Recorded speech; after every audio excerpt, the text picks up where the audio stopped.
Hello, Jim. You're muted. Do I need to unmute you?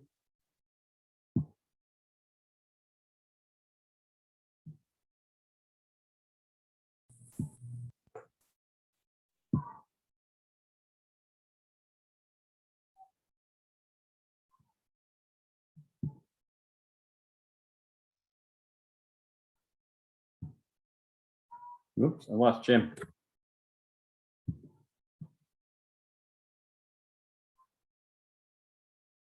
All of you. My name's Dan Scripps, as was mentioned. I'm the chair of the Michigan Public Service Commission. I want to sort of go through a couple things today. I'll do a short slide about the Public Service Commission, then some of our cybersecurity activities to date, an overview of some of the cybersecurity recommendations contained in the 2019 statewide energy assessment, and then how we've worked over the last 2 years to implement those recommendations. And then brief slides on both the importance of safeguarding critical energy infrastructure information, and also some of the lessons learned and structures built through the COVID-19 Critical Infrastructure Task Force that might be applicable as we go. But before I start, I just want to sort of take a step back and say, from the perspective certainly of an energy and telecommunications regulator, but really I think anybody involved in critical infrastructure, the growing threats around cybersecurity, I think can't be overstated. I mean, we saw several months ago the hacking of the Colonial Pipeline, an oil pipeline along the East Coast, and the pretty significant impact that had on gas prices. A little less so in Michigan, although we saw impacts, but certainly across the eastern seaboard. We've seen hacking of water systems in Florida, which I think when you think about the potential for impacts on public health is scary. And then, you know, the Government Accountability Office earlier this year in April put out a report saying that distribution systems, utility distribution systems, are increasingly at risk of cyber attacks, and highlighted a number of instances, whether it's ransomware or actual service disruptions that have taken place in the energy sector. So it's something that is front of mind, and increasingly so for all of us involved in critical infrastructure. And that's certainly true of the Commission and our oversight of the energy and telecommunications sectors. So just knowing sort of that you all are legislative staff, and knowing that I, as a former legislator, when I was in the House, wasn't always sure exactly sort of how agencies fit together and what responsibilities they had. The Public Service Commission has a mission of serving the public by ensuring safe, reliable, and accessible energy and telecommunication services at reasonable rates. We were first established in 1873 as the Michigan Railroad Commission, and we've been the Public Service Commission since 1939. We have 3 commissioners. That varies by state, but in Michigan, there are 3 of us. Each of us have been appointed by the governor with the advice and consent of the state Senate, and we serve staggered 6-year terms. I get to be the chair, and that is designated by the governor. We are housed within LARA. We're an autonomous entity, and we take our independence pretty seriously. We have jurisdiction over electric and natural gas utilities and telecommunications providers, as well as authority over the siting of oil pipelines and the operation of natural gas pipelines. Staff of about 180 professionals with expertise really in anything that you could think of connected with critical infrastructure in the energy and telecommunications world, and an annual budget of about $30 million.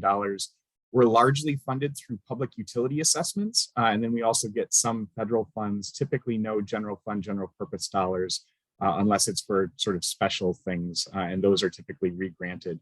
And you can see my fellow commissioners, Tremaine Phillips, who's been on the commission since September of 2019, and Catherine Paratic, who joined the commission in January of this year and was just renominated for a full 6-year term over the summer.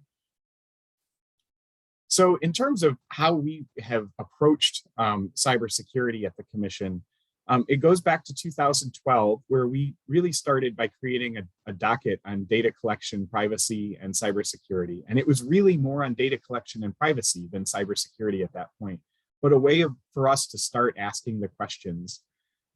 In the following year, following some of that information gathering, we directed our 2 largest utilities, DTE, which operates electric service in Southeast Michigan and gas service across much of the rest of the Lower Peninsula and into the Upper Peninsula, and Consumers Energy, which offers electric service across most of the rest of the Lower Peninsula, and then gas service in Southeast Michigan.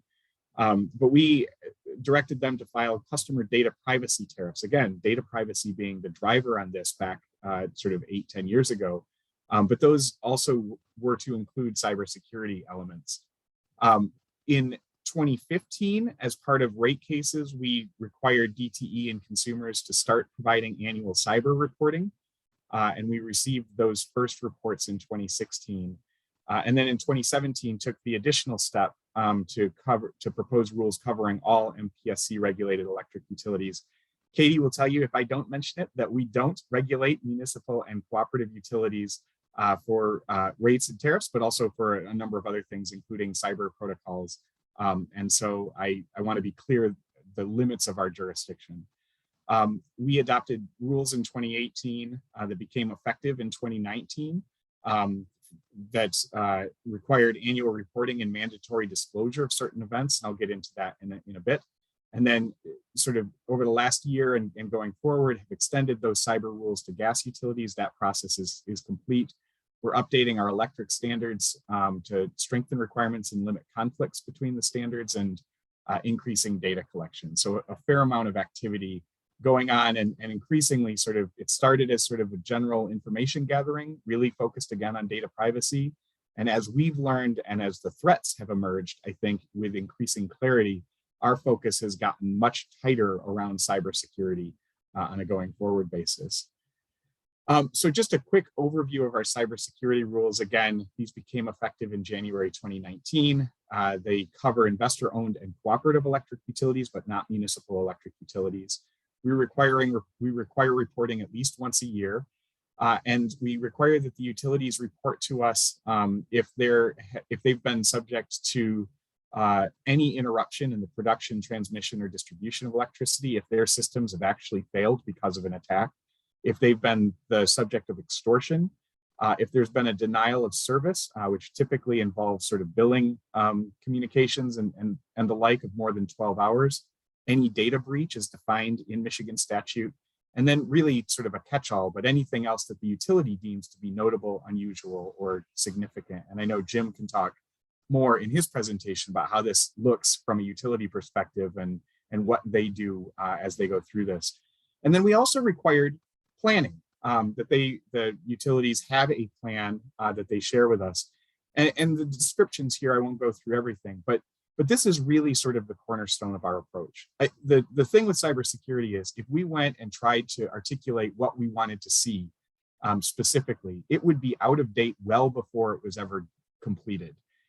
So instead, we've adopted an approach that's really focused on continuous planning and continuous improvement, that you can never be done with cybersecurity protection. But if we're always working through sort of looking at the threat landscape and then how we would address it, or how the utilities that we regulate would address it, and then reporting on a regular basis of what those plans look like and everything else, it really, I think, gives us a way of saying we're never going to be done with this. You can't aim at a certain standard and then feel any comfort from having achieved that, because again, by the time it's promulgated, by the time it's issued even, it's going to be out of date. That's just how cybersecurity works. The threats coming at us are evolving faster than our regulatory framework, and that's why a continuous planning approach is the preferred option. Some of the lessons that we've learned so far are really sort of, there's broad awareness and interest in cybersecurity, a good focus on phishing, which I think we're all familiar with in our email systems, and security awareness. I think we've been surprised by the sort of level of detail and the sort of quantity of the plans and procedures that have been developed by the utilities. Often sort of the larger utilities have stronger systems, although there are places where smaller utilities can band together. We have in Michigan, I think, the benefit of two large state-based utilities, Consumers and DTE, but also most of the rest of our electric utilities and gas utilities that operate in the system in the state are part of larger companies. So Northern States Power in the far western end of the UP, a very small footprint in Michigan, but part of Excel, which has a huge footprint in Minnesota and Colorado and Texas and other places. Similarly, Michigan Gas Utilities, which operates on the western side of the Lower Peninsula, is part of WEC, or Wisconsin Energies, which has a significant presence in Wisconsin and then across a number of other states as well. And Indiana, Michigan is part of American Electric Power based in Ohio, with footprints in Texas and Oklahoma and elsewhere. So it really does sort of give us strength that they are part of larger systems. And again, some of the smaller utilities are able to band together. And that collaborative efforts that are taking place are healthy. We have also, however, identified some places where we see opportunities for improvement, including that we need to sort of continue to develop trust. Often the relationship between the regulator and regulated utilities isn't one that sort of, it's a free flow of information and we'll show you everything. But really, I think we're moving in that direction because we need to. Many utilities are relying on a single IT vendor that does provide some risk, that if you can hack the vendor, you've hacked everybody who uses the vendor. And that's something we're keeping an eye on. I think I'll just in the interest of time, some of the trends that we're seeing are, instead of trying to sort of keep things obscure, we're increasingly focusing on visibility and transparency. You don't know the problem unless you can see it, and then you can address it. We're seeing centralization often at the enterprise level. And again, that helps with some multi-state utilities. Increasingly automated in terms of our response, and then outsourcing some of this in terms of working with external vendors. So the statewide energy assessment, I think many of us remember where we were even when we got the emergency alert back in January 2019. I certainly remember where I was. And following that and the polar vortex and energy emergencies that ensued, the governor requested that the commission do a deep dive into the state of our electric, natural gas, and propane systems and develop recommendations connected to those systems, as well as cybersecurity, physical security, and emergency preparedness. We issued a report in September of 2019. It's 200 some pages long, 37 recommendations that are jurisdictional to the commission, and then 15 observations related to things beyond the commission's authority, whether it's statutory changes from the legislature, working with the regional transmission operators, et cetera. In terms of the cyber recommendations, there were 10. Cyber and physical security were grouped. Jim will tell you why, but essentially that you can't do one without the other, and the interface between security as a whole is really important. But really sort of two buckets of recommendations. One around rulemaking and standards, and I won't go through each of these, but it includes sort of updating some of the rules that we had, including technical standards for gas service, which again has been completed, increasing sort of within our technical standards for electric service, some of the proposed baseline cybersecurity requirements. That request for rulemaking has been submitted and we're sort of underway. And looking at sort of how we approach this, you'll see that one of these is complete. And a couple others are in progress, which means that there is an end date to this, that we've started the process and that we're working towards it. And then one of the recommendation number 2 around continuing to evaluate existing commission rules, we're never going to be done with that. It's an ongoing process, and that's highlighted here. The other bucket of recommendations is really in reporting metrics and oversight, including coordination of operational technology, information technology, and physical security operations. My guess is Jim's going to talk more about that. And centralizing security functions with direct reporting to senior leadership within the utilities. Working to develop and track metrics and assess performance. Again, that's an ongoing thing. We're never going to be done. Regularly auditing operational technology environments for internet-facing systems. So really understanding sort of where the vulnerabilities are to external hacking, and a number of other things. And again, a lot of those are, all of those on this side are ongoing just because they don't have an end date. This is something that just needs to be part of the culture of us as regulators and the entities that we regulate. The last 2 slides that I have are really sort of where we go from here. So as I mentioned, trust is really important, but we are, and we take this obligation really seriously, subject to Freedom of Information Act requests. We believe very strongly in doing our work in public. But when you're overseeing critical energy infrastructure systems, there are sort of inherent limits to that. And I will say that one of the issues that we face is, even though the legislature strengthened the FOIA Act protections that are designed to protect the confidentiality of certain information systems, including cybersecurity, there's more to do. So one of the ways that we work through this is that in our annual reporting, the utilities can either provide written reports, which then are subject to the critical energy infrastructure information protections subject to FOIA. We can shield a lot of it, but there's no guarantee, or they can provide us verbal reports, which allows them to be much more candid in some ways than they would be with the threat of disclosure hanging behind it. But there is additional work, and this was one of the recommendations coming out of the statewide energy assessment for strengthening those protections and continue to sort of work with the legislature on that. But it's an important piece of making sure that we're protecting this critical energy infrastructure information from public disclosure. And then finally, during the early months of the COVID pandemic, we convened a number of department and agency emergency management coordinators who had responsibility for critical energy or for critical infrastructure sectors beyond the energy and telecommunications sectors that we're responsible for. So EGLE in terms of drinking water and wastewater, MDARD in terms of food and agricultural systems, MDOT in terms of transportation, and Michigan State Police in terms of public safety. And then they basically house some of our security work in state.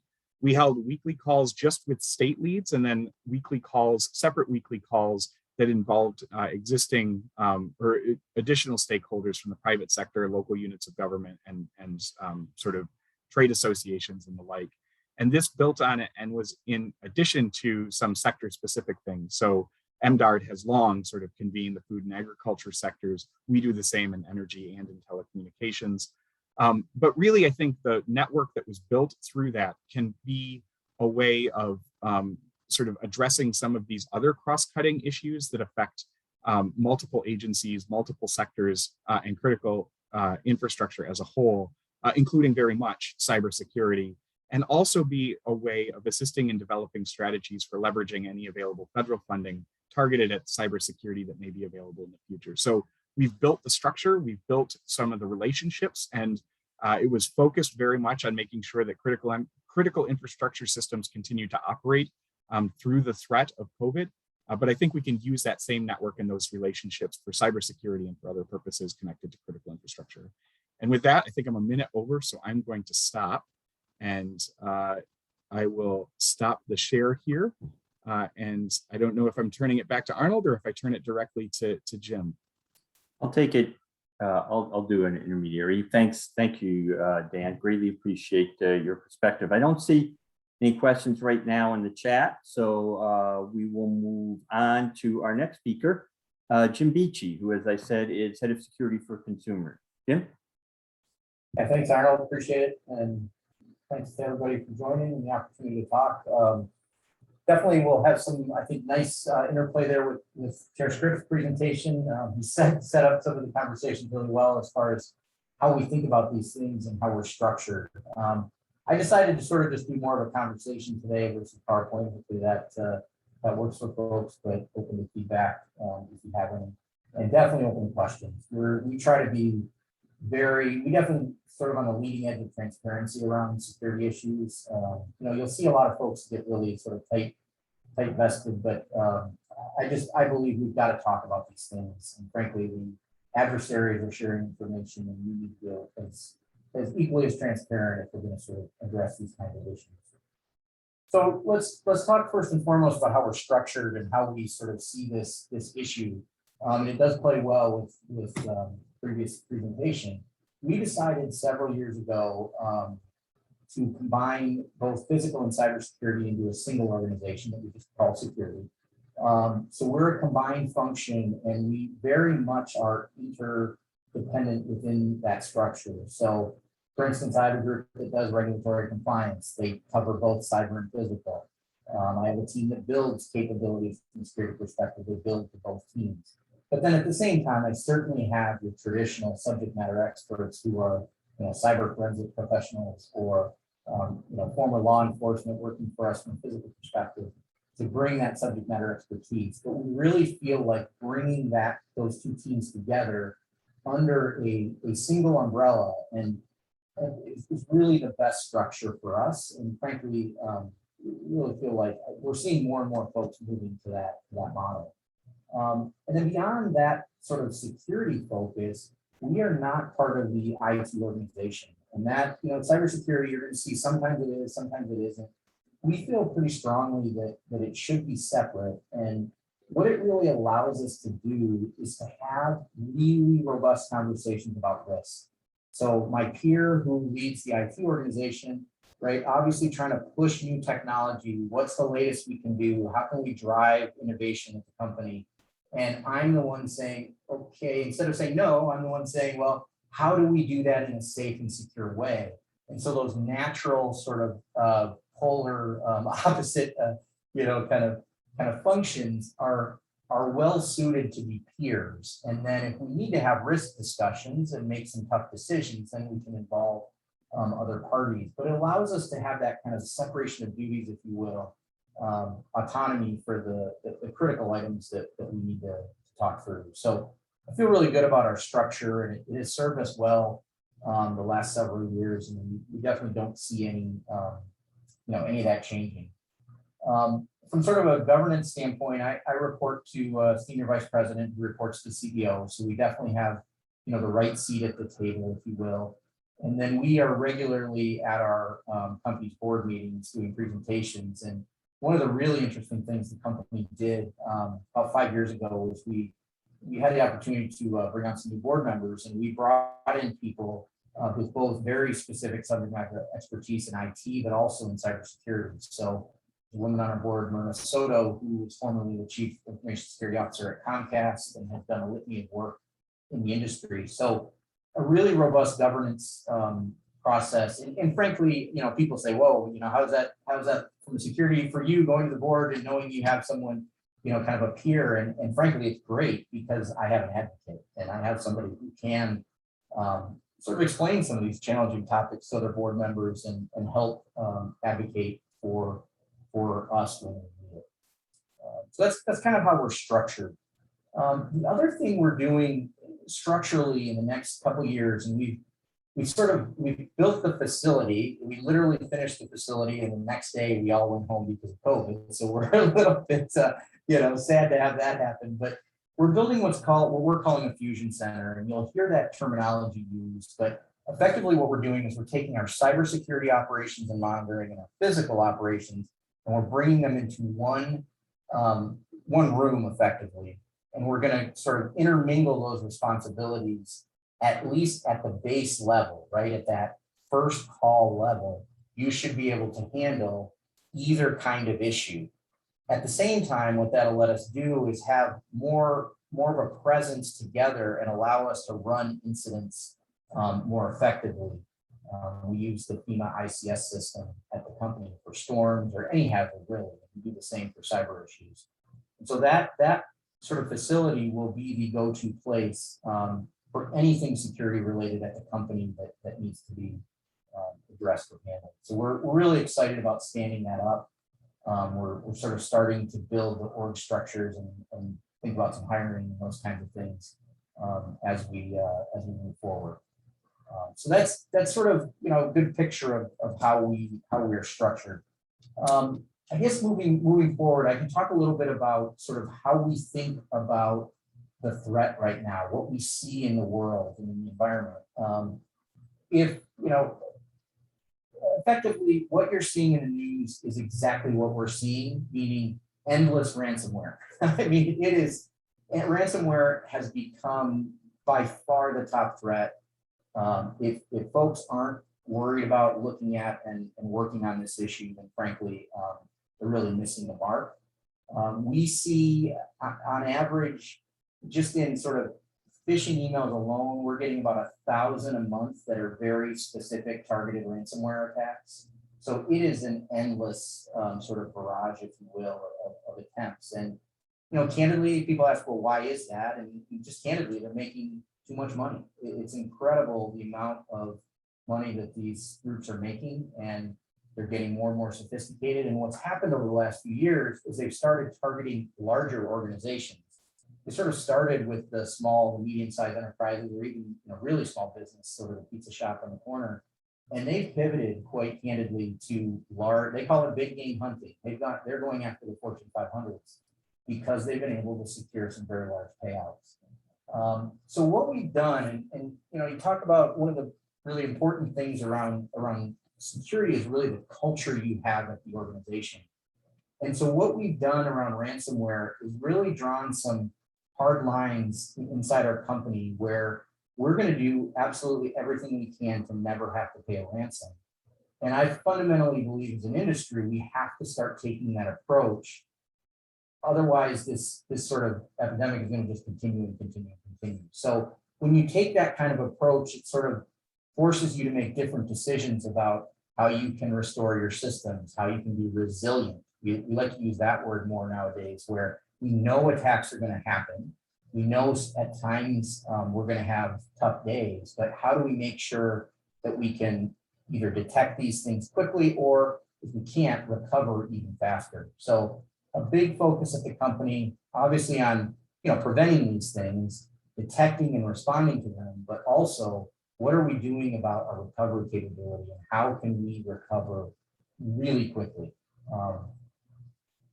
Now, the second part, which really ties more to critical infrastructure, is how do these attacks and how do these events impact critical infrastructure? And candidly, we need to be in a position where a cyber attack against our corporate environment, let's say a ransomware attack, we cannot be in a position where we are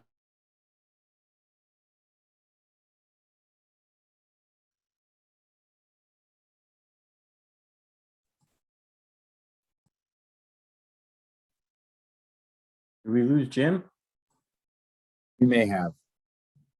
Oh, he's with the utility. That's great. Yeah. There's I obviously see a his name little there, bit though. There we go. Jim, we lost you there for a second.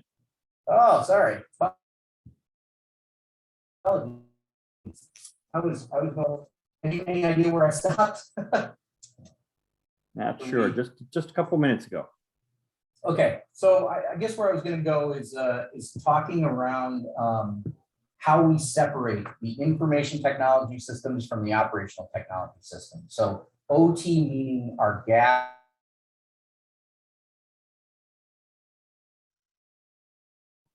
Hey, Jim, it happened again. Maybe cut your video, see if that helps. If you're there. Maybe we should have had Comcast on here. Give him another second, see if he pops back. Consumer security protocols popped up. He's gone now. There he is. My back.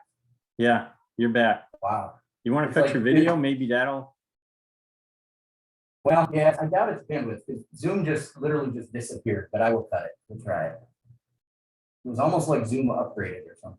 Very strange. Huh. All right. So apologies for this. The pandemic continues. So what? No.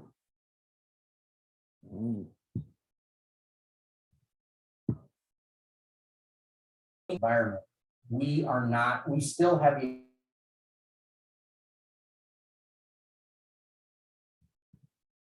Yeah. I wonder if he could call in. Yeah. Up in the fall. Yeah. Hey, Jim, Yeah, go ahead. can you call in? Do you have the numbers for calling in? Yeah, I can try that. Yeah, let's try that. We'll let you try that. And maybe we'll see if that works any better. Katie, are you ready to go? Do you want to go while Jim's trying to reconnect? Sure, I can go. Okay. We'll come I back can to you, do Jim. that.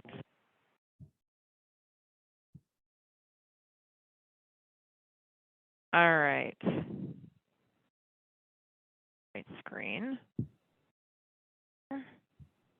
Great. Okay. That looks good. Okay. See that? All right. You can all see the PowerPoint, right? Yes. Okay. All right. So, Katie Abraham, I am the Executive Director of the Michigan Municipal Electric Association, or we're just going to call it MMEA. It's a lot easier to say. And before I get into the topic of cybersecurity, I want to just let you all know who we are. A lot of people are not even aware that there are these smaller municipally owned utilities in the state of Michigan. I actually was one of those people before I took this job. I had just heard of DTE and Consumers and UPCO and had never heard of these smaller utilities. So I wanted to just inform you of who we are. So MMEA represents all 40 of the state's municipally owned electric utilities. There are 40 in the state, and we make up about 10% of the state's electric load. We are very diverse in customer size. The village of Daggett is the smallest member in the UP with less than 200 meters or customers.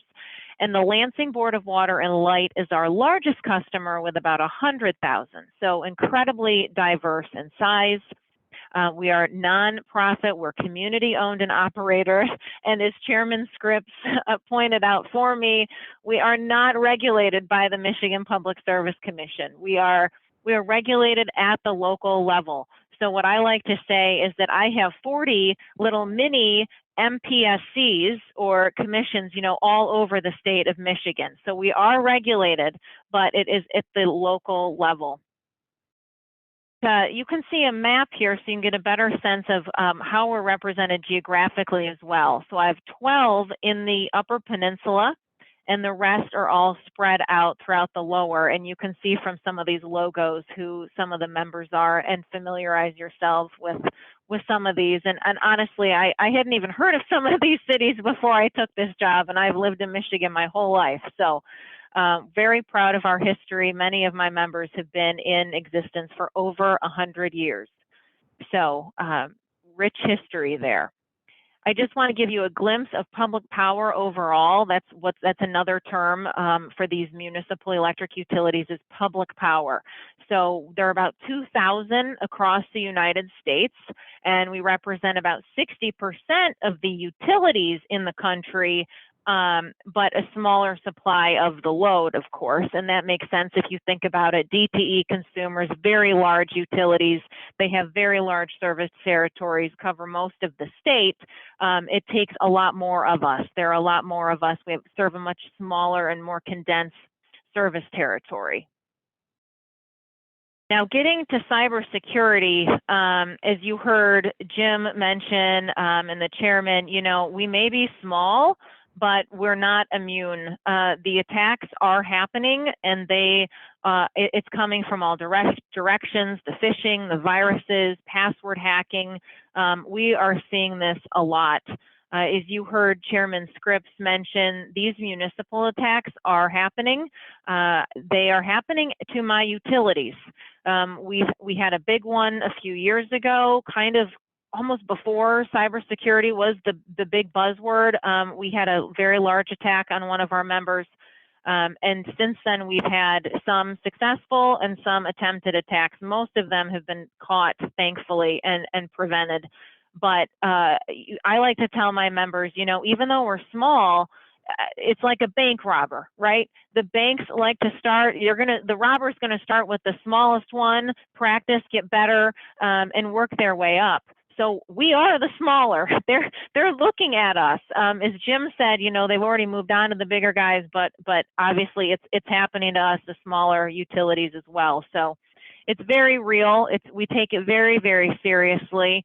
And then, you know, there's this question of what does the association do to help our members? And I want to get in here to some of the challenges that the smaller utilities in Michigan, at least, are facing when it comes to cybersecurity.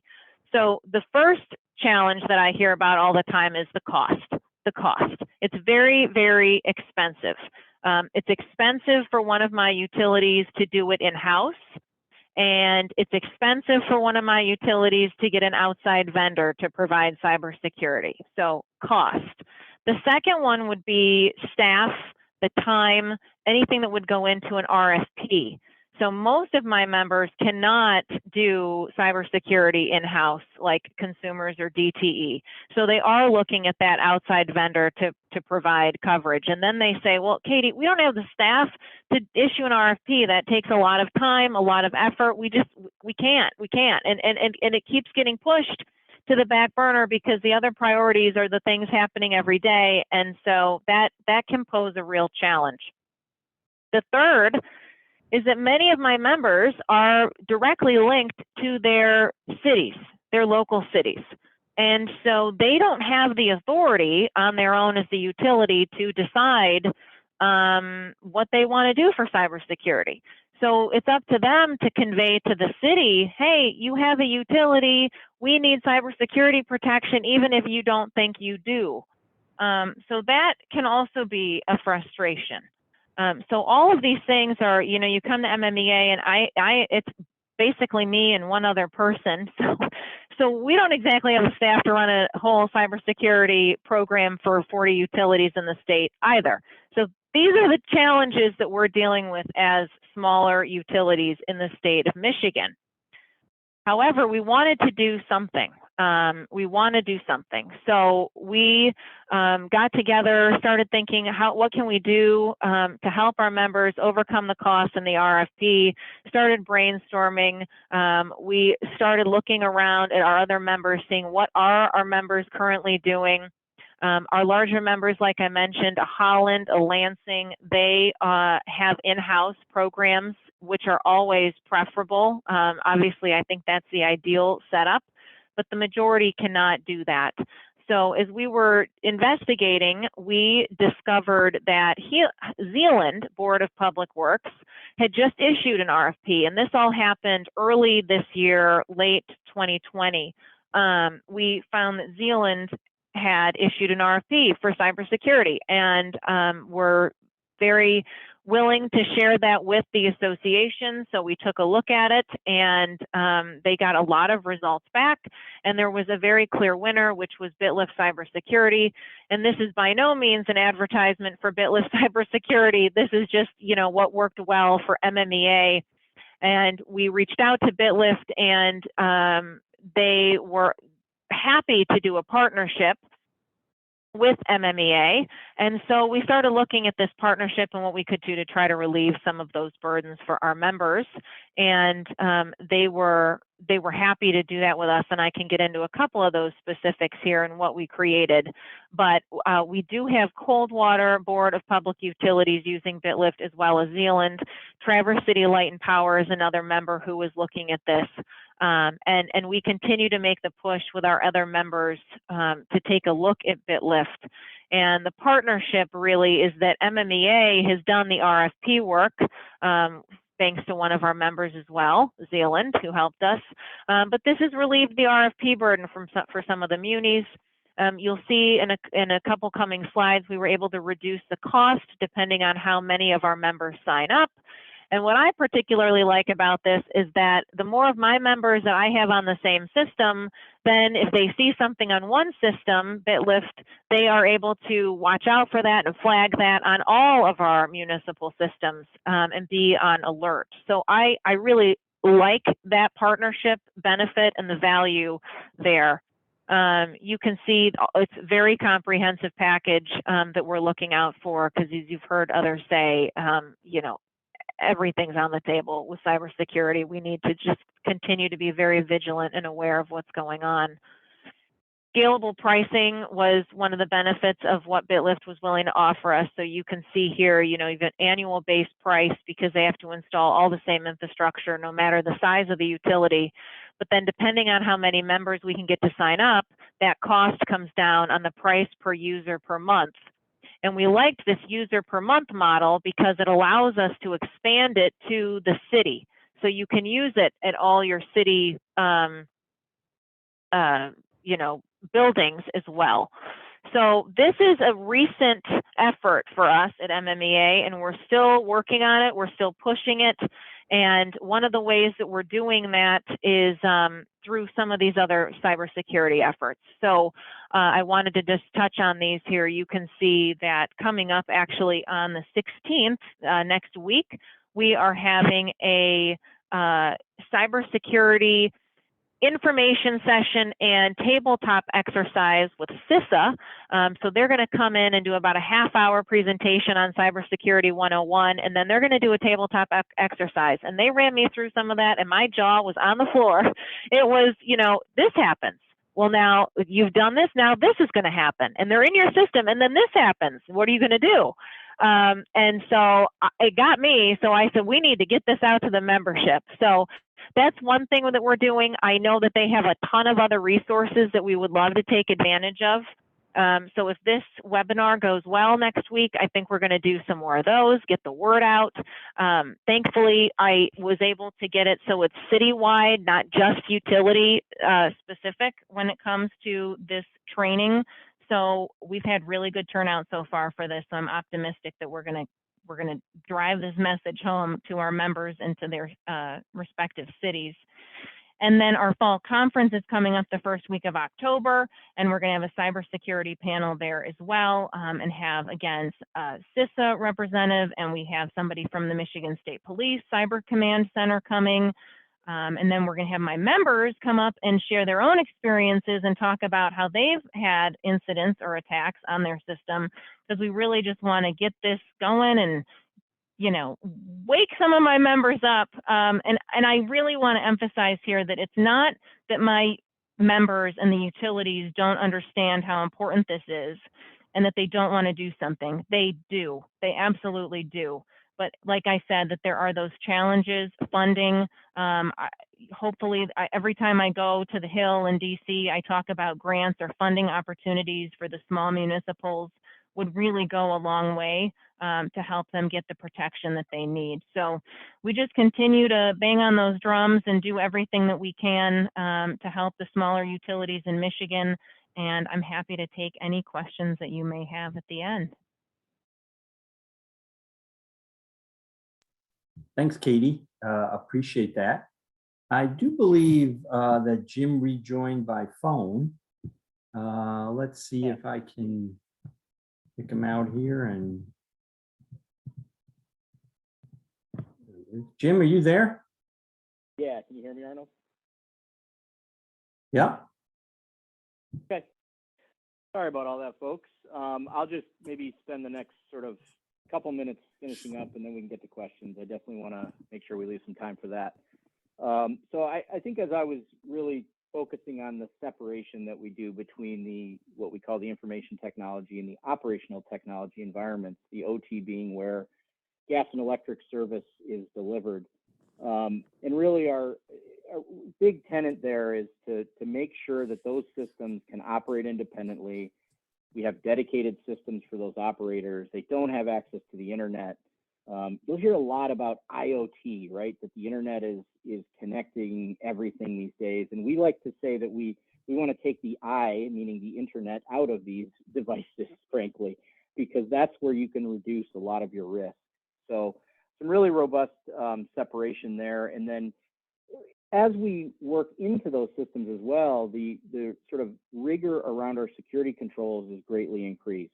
And so we have a lot more controls and restrictions in those environments because of their criticality. And so, you know, as I mentioned, those folks, we're giving them separate PCs that aren't connected to the internet. We're very limiting the software that can be used and the functions that can be used. A lot of limiting of remote access as well, as that's been some of the major vectors that we've seen. But fundamentally, we have to continue to deliver service even if something is happening and going wrong in our other environments. You know, I think I touched on this a little bit, but kind of to close is, folks, I think one of the misnomers in cyber is that folks think of this as a technical issue. And don't get me wrong, it requires technology and it requires, as Katie kind of mentioned, a robust staff or robust vendor support. So there is that technical component, but what's often missed is the culture. And you really need to create a culture at your organization where security is is valued and not seen as the, the voice of no all the time. And that's one of the things we work really hard at, is instead of just telling people they can't do something because it's not secure, frankly, if we did that endlessly, they would just find ways around us. What we do is we try to say, well, how about we do it this way? And so we can accomplish your objective, but if we can do it in this more safe and secure manner. So we do things like any project that gets implemented has to undergo a security review, and we make sure our requirements are in. Chair Scripps mentioned phishing testing. We have a really robust phishing program where we're testing every employee monthly. It's part of our employee bonus structure this year, the click rates.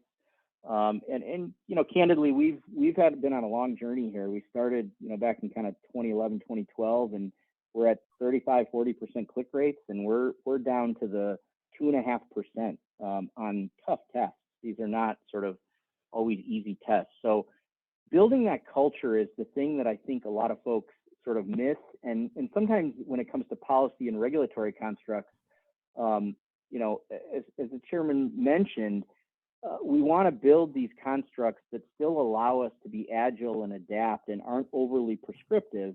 And part of that reason is it also allows you to build the right security culture at your company. So with that, I think I'll end my comments. Again, apologies for the sort of back and forth on the technical issues, but definitely want to make some room for questions. So Arnold, we'll turn it back to you. Well, thank you all. Appreciate it, Jim. Glad you were able to come back on. Appreciate your efforts there. I don't see any questions in the question box right now. And given the small crowd, I don't see any. I don't know if you all can raise your hands or unmute yourselves if you have any questions. Let me start out with a question, just a general question for Dan. I apologize if I missed this myself. And Katie notes that her members are not regulated by the PSC. You have larger organizations like BTE and consumers out there as well. How do you, to PSC, bring all these groups together to fight what's basically a common enemy? Yeah, it's a great question. So we have found, so we're super cognizant of sort of the limits of our jurisdictional reach and really don't want to overstep there. I think the structure that we have in Michigan, where there are, as Katie mentioned, 40 municipalities that have their own electric and sometimes gas as well, companies sort of housed within municipal government, is important, and that local control is important, and sort of the jurisdictional boundaries. But we certainly can learn from each other, and I say that from each other. It's not just sort of one direction, but to some of the points that Katie was making, that if there are, we also have some smaller IOUs. The Alpena Power Company is very small, serves just the Alpena area compared with DTE or consumers. And so are there ways that with information sharing sort of between us in terms of, the use of vendors, how to structure an RFP, how to ask the right questions internally and develop, as Jim was talking about, that sort of culture around cybersecurity. All of that, I think, are opportunities sort of respecting the jurisdictional boundaries, but where maybe with convening power or places where we see mutual benefit, we can sit down and think together. And I think that's one of the places, because it is, there is no sort of wall at the end of one utility system between that and the next one. If you can infect one system in a way that compromises operational technology, not billing systems and things that are often the ransomware approaches, but that actually disrupt service, that can spread. And that is a concern where sort of those, and hackers don't care about jurisdictional boundaries. So I think there is an important element to information sharing and learning from each other and sharing best practices to make sure that the system as a whole is sound. And Katie, kind of the same question for you based on your members' relationship with the PSC. And as you noted, it's not that your members don't recognize this as a problem, but how do they collaborate? What resources from larger organizations with more capacity, whether they're public or private, do they look to? Yeah, no, I mean, the chairman said it really well. We have a great relationship with the commission. We, have filings that we file with them. We share information with them, our maps where we're located. So it's a very fluid back and forth relationship that we have, and my members are always open to the resources that the commission has. And like the chairman said, sometimes our members are the ones that are helping the members as well. So it's a great partnership. My members will often look to each other. They're very closely connected there. So, some of the smaller ones will look to your Lansing or your Holland and see how they're doing it internally as well. So we have multiple layers of resources that we go to. And like the chairman said, you learn from the smaller ones too, right? Sometimes these projects are easier to launch at a smaller utility. And so the larger ones will look to them as well. So. Thank you, Jim. Any comments on that? Yeah, actually, it's really, and some concrete examples I can give you.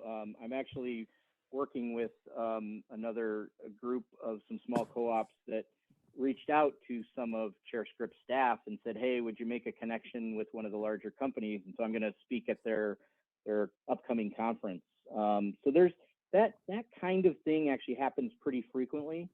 And one of the things that's developed in the industry, the utility, especially in the electric sector, we have a long history of supporting each other during our worst times through mutual assistance, going out, tons of out-of-state contractors and employees have been in the state of Michigan helping us with recent storms. Well, similarly, there's a group called the Cyber Mutual Assistance group that the Edison Electric Institute and others sort of started.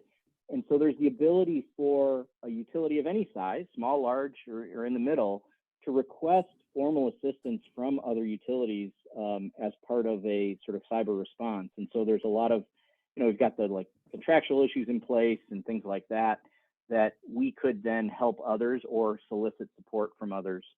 And then kind of the other great example at the Michigan, at the state level, there's a program called the Cyber Civilian Corps, MIC3. And effectively, what that started under Governor Schneider, where they created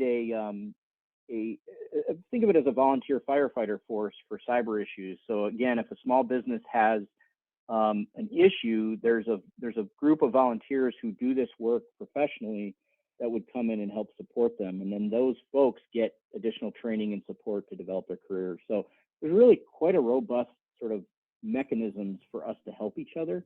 And I've seen those used pretty effectively here in the not so recent past, I guess is the way to put it. We're getting pretty close to our 2 o'clock end time. Are there any questions from attendees at all? I think you can unmute yourselves and if you'd like. Any further comments from you, Chair Scripps, Katie, or Jim on this topic? Who should these staff members that are taking calls from constituents be in contact with? Granted, if it's a Holland or a Lansing, it's going to be the local Board of Water and Light, or elsewhere around the state, it's going to be consumers and DTE. But who should they be looking to? Yeah. So Rika. I mean, go ahead. Sorry, go ahead, Katie. Oh, and mine's short and sweet. I was just going to say, call me, contact me, please. I like to know what's going on. Our office is based in Lansing. So please feel free to share my information with the attendees and please reach out to me. Yeah, same. I am more than happy to talk directly to any legislative offices who are interested in this. Rika Holly-Velker, who's also on the call, is our legislative liaison. And is a great point of contact, can get you the information that you need. And, if this is a subject that's of interest to you for newsletters, for town halls in your districts, anything else, we're happy to come talk about what we've done and how we see the landscape and and where sort of things stand. But we can provide you sort of access to the experts on our staff for that as well, who really are diligent and are, we talk a lot to other commissions. We talk even to international commissions on some of these things, and we're all learning together. But I think some of the work that we're doing in Michigan in partnership, again, with groups like MMEA and with the utilities themselves, is really strengthening the network overall. Great. Well, my thanks to you, Chairman Scripps and Katie of MMEA, as well as Jim Beachy from Consumers Energy, for your time this afternoon. To our attendees, we're going to take a break till 2:15, and then we're going to go to our last set of topics. And I think what we'll probably do is we'll have a brief introductions from each of them and talk about their subject areas again: workforce participation, mental health, vaccines, and downtown revitalization during the time of the COVID pandemic. So come back to us at 2:15 for our concluding session. And again, thanks to our presenters.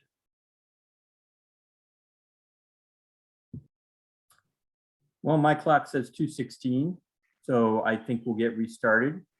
Thanks to all of those who have stuck with us here as we get to our last set of sessions. And I know we were planning to do this as breakouts, but since our group is rather small, I think what we're going to do, what we're going to do is a panel where each of the presenters will take about 10 minutes to present, and then we'll move to discussion and questions and answers on that particular topic. And the first topic we're going to start with is labor force participation. And these panels and these speakers are prepared to present information as to what things look like in their particular area of expertise as we continue into and hopefully out of the pandemic in soon fashion. As I said, our first presentation will be on labor force participation. Dr. Steve Woodbury, who is a professor in the Department of Economics at Michigan State and a senior economist at the W.E. Upjohn Institute for Employment Research. You can check out his full bio and the information that was sent to you this morning. Steve, thanks for being here, and the floor is yours. Okay, thank you very much. Can you see my screen? Yes, we can. Okay, great. Okay, well, Arnold gave me the assignment of talking about labor force participation. I thought I would talk about labor markets slightly more generally, because it's hard to talk about labor force participation without talking about the rest of the labor force. And so I've got 5 points, which I probably will not be able to cover in 10 minutes, but I'll do the best I can. I'll start with why this all matters, why labor matters to living standards. I'll quickly talk about labor force concepts, and then I'll talk about some recent trends and changes that we see in the main labor force indicators: the employment population ratio, the labor force participation rate, unemployment rate. And then the sort of most policy related topics are: has the labor market changed? And the answer is definitely, and it's hardly a surprise given what's happened in recent months. And then we'll talk about the elephant in the room, which is how has unemployment insurance affected labor force participation? So why does this all matter? Well, GDP per capita and its growth depend on 3 big items: productivity, the employment population ratio, and the proportion of the population age 16 or older in the general population.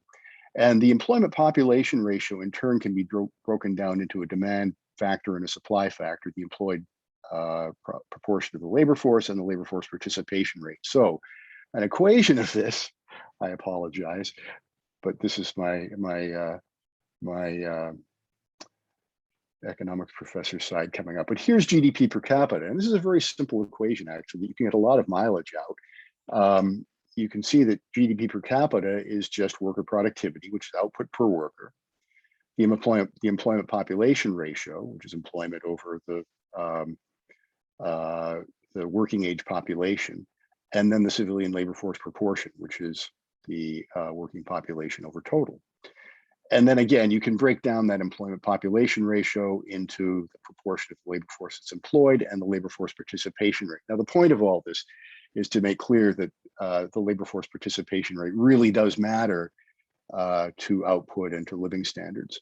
And here is, I hope, a little figure that will clarify what all these different labor force concepts are and mean.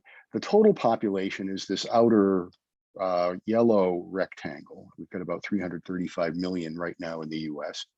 If you take out of that anyone who's in the military, under age 16, or institutionalized in some kind of old age home or whatever, where they're not expected to be available, or working, then you have the civilian non-institutional population, which last month was about 262 million. And then that gets divided into three groups: employed, unemployed, and not in the labor force. So everybody who's employed has a job.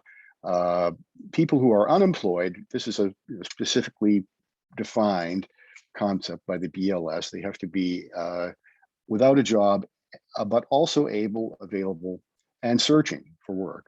And then not in the labor force are people who are without a job, but are not able, available, or are not looking. And this 100 million or so who are currently not in the labor force includes over 1.5 million of so-called marginally attached workers. That is, workers who might say they have looked recently, but not in the last month. And then about over 500,000 who are discouraged. These are workers who say they'd like a job, they're able and available, but they've given up searching because they don't think any work is available. Now, this is a little graph that's a variant of what I just showed you. And I only want to show you this because it shows the most remarkable change that ever occurred in the US labor market over a period of just 2 months. And it occurred between February and April, over a year ago, about 1.5 years ago, in 2020. And what happened then was we had this, just as you know, a remarkable drop in employment from almost 160 million to just 133 million. And so that's this pink area. That represents 133 million, which is the employment in April 2020. What happened was, part of that was an increase in labor force dropouts. That increased from about 95 to about 103 million. And then here is the increase in unemployment from about 5.8 million to 23 million. And one really remarkable thing about this huge increase in unemployment, the most dramatic increase in unemployment we've ever seen in a period of just 2 months, is that the vast majority of that, almost 80% of that, was due to temporary layoff employment. That is, these are workers who were still job attached. They felt that they had an attachment to their employer. Their employment didn't want them to go away, look for other work. But they were not employed. They're not going to work or being paid. Okay, so let's look at trends in some of these concepts. And again, the employment population ratio, labor force participation rate, and the unemployment rate are the three that I'll look at. Here is the employment population ratio going back to 1978. And the reason for going back to 1978 is that it's before the early 80s recession, which until the Great Recession was still the worst, the most serious recession before the Great Recession. And here is the just absolutely jaw-dropping decrease in employment and the employment population ratio that occurred at the time of the pandemic recession. And this was, many people have referred to this, or I've heard, I should say, one well-known macroeconomist, Greg Mankiw at Harvard, referred to this as a recession by design. This is a recession that we basically decided to have by locking down the economy. And you can see the employment population ratio just plummeted from about 61% to about 51%, a 10 percentage point drop in the proportion of people who were employed. Now that has recovered quite a bit. We are now about where we were in the first years following the Great Recession. So in the period from about 2011 until 2014. So that is not great, but it's not the worst labor market by far, or the worst situation we've seen in the US economy. Okay, what about the labor force participation rate? Well, this is, as you can see, less volatile. Let me just compare that. The employment population ratio you see is very sensitive to the business cycle, right? This really represents the demand side of the labor market in lots of ways. You'll see the employment population fall at the time of every recession, which is denoted by the bar, and then rise thereafter. One other footnote here: look how short the pandemic recession is. This was called by the National Bureau of Economic Research Business Cycle Committee, and it was about a 3-month recession. Some people disagree with that, but that is what they have said so far. Okay, now the civilian labor force participation rate, this is kind of the supply side of the market. You can see trends up. It is somewhat sensitive to recessions in the business cycle, but not nearly as sensitive as the employment population ratio, except when we see the pandemic recession. There you see this dramatic drop. It's not as big as 10 percentage points. In fact, it's only a drop from about 63.5% to little over 60%, but it's still a big drop. Now that too has come back. About half of that drop has recovered, but we're still way below where we were before the pandemic recession. It's worth noting that a lot of demographers in particular have looked at the reason for this sort of trend decline in the labor force participation rate, and they were only able to attribute about half of this decline to demographic factors like an aging labor force. The other half is still a bit of a mystery. All right, and finally, the unemployment rate, which is the most widely cited, and I'm sure you've seen this labor force indicator. And here you see very clearly the cycles. And here is the biggest increase in the unemployment rate that we have ever seen since we've been taking labor force statistics and current population survey after World War II, almost 15%. We're back to a little over 5% for the unemployment rate, which in and of itself suggests not a bad labor market. I'll show you some other statistics that are a bit different from that, or that suggest the labor market isn't all that healthy, but still, again, we're about where we were a few years after the Great Recession, just before we entered this period from about 2016 to 2020, where we saw probably the best labor market in the post-World War II era.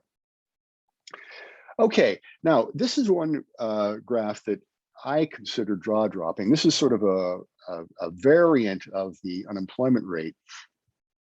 This graph shows the proportion of job losers, unemployed workers basically, who are on temporary layoff as a percentage of all unemployed. And you can see that typically that is around 15%. It gets as high as 20 to 25%, or has gotten as high as 20 to 25% in the early 80s recession, but not since. And then here, this is just amazing, almost 80% of workers who were unemployed in the early months of the pandemic recession were job attached. They were on temporary layoff and they expected to be recalled. And the fact that this proportion fell so dramatically in the months following, in the year or so following, suggests most of their expectations were correct. They, not all, but many were indeed recalled. Now here is the evidence that we couldn't have gotten evidence like this before about 2000. This is from a new survey, the Job Openings and Labor Turnover Survey, or JOLTS. And this basically gives us or allows us to look at or infer the number of unemployed persons per job opening. So this is a very direct measure, or gives us a very direct measure of the tightness of the labor market. And you can see that in the couple of years before the pandemic recession, before 2020, there was more than one job opening per unemployed worker. And this is why there was so much, I mean, this truly was a remarkably tight labor market. You can see that went up, there were 4 unemployed workers per job opening in the early months of the recession, but now we are back to a situation where there appear to be more than one job opening per unemployed worker. So this again suggests a reasonably healthy labor market. This is as tight a labor market in terms of unemployed persons per job opening as we have ever seen. It's like the labor market just before the pandemic recession. Now, this leads to the question, why do we see so much unemployment given that we have so many job openings? And you can see the job openings rates are relatively high in a wide range of industries. They're relatively high in manufacturing, retail, trade, transportation, information services, real estate, professional and business services, healthcare, and especially hospitality. Now, some of these, of course, are fields where that employ workers who do not have terribly high skills. Leisure and hospitality is known for that, retail trade. Others, it appears as though there may be some mismatch unemployment going on. In other words, there's a general reallocation of labor going on, general reallocation of resources across sectors in the economy, and that's going to require a reallocation of workers as well to sectors that require greater skill, like professional and business services, information, and some financial services like real estate. Okay, so the point is the signals are conflicting. The unemployment rate and job openings data suggest a labor market that is recovering, maybe even tight and very good. The employment population ratio has not recovered yet, and the labor force, especially the labor force participation rate, has been falling. Now, what I want to show you next is something that is a less commonly scrutinized bit of the labor market, which is known as the beverage curve. And here it is. This is what the beverage curve shows is the relationship between the unemployment rate, which we have on the horizontal axis, and the job openings rate, which we have on the vertical axis. And what you can see is three fairly distinct, these are time series data. And the data that are starting in year 2000 and going through about 2007, up to the Great Recession, are shown by the dots that I'm outlining here. And then starting in the Great Recession and the years up until the pandemic recession, the relationship between the unemployment rate and the job openings rate moved along this set of dots that I'm now outlining, the dark, I guess the purple dots. So it looks as though if you think of this as one beverage curve, and this is a second beverage curve, the whole thing shifted out. Now, what does that mean? We'll talk about that more in just a minute. Then when the pandemic recession hit, yeah, look at this. The whole series of points just shifts way out.